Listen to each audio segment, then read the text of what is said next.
On the 1st of September 2025, Chinese President Xi Jinping and Indian Prime Minister Narendra Modi met on the sidelines of the Shanghai Cooperation Organization Summit in Tianjin. Shortly after, both countries announced the resumption of direct flights and tourist visas, signaling a cautious diplomatic thaw after years of tension. This reset, however, did not emerge overnight. Since late 2024, Beijing and New Delhi have been engaged in what analysts describe as a fragile rapprochement. A key turning point came in October 2024 when Xi and Modi met at the BRICS summit in Russia, paving the way for limited military disengagement along the line of actual control. Economic pressures are a major driver of this shift.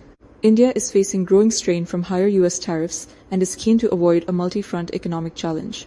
China remains India's second-largest trading partner, with bilateral trade exceeding $127 billion in the 2025 fiscal year.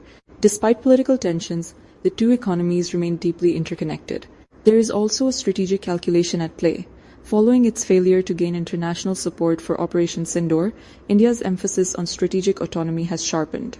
Re-engaging China allows New Delhi to distance itself from the US-led bloc and project itself as an independent regional actor, rather than a participant in the wider US-China rivalry. China, too, stands to benefit. India is a major market for Chinese goods and a potential investment destination if relations stabilize. Improved ties also reduce the risk of another Galwan-style crisis and help Beijing limit U.S.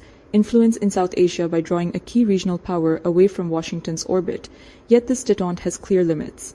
Although disengagement has begun at places like Depsang and Demchok, roughly 60,000 troops from each side remain deployed along the LAC. Areas such as the Galwan Valley and Pangong Tso continue to function as buffer zones. India's recent inauguration of a new military airbase near the Chinese border further underscores the deep lack of trust that persists beneath diplomatic engagement. This caution extends beyond the battlefield.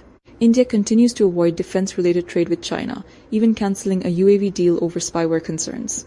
Chinese apps such as WeChat and TikTok remain banned, reflecting lingering security anxieties 5 years after the Galwan clash. Tensions also play out at sea. India has expressed concern over Chinese naval research vessels in the Indian Ocean, often describing them as intelligence platforms linked to Pakistan. This points to a deeper issue.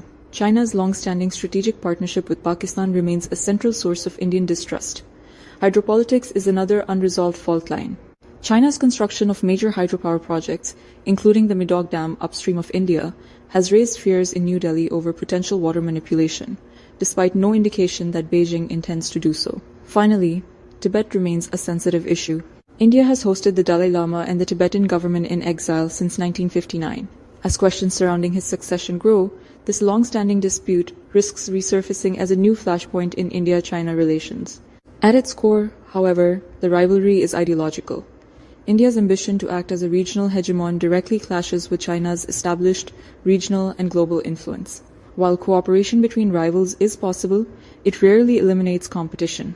Please visit the CASS website for detailed analysis.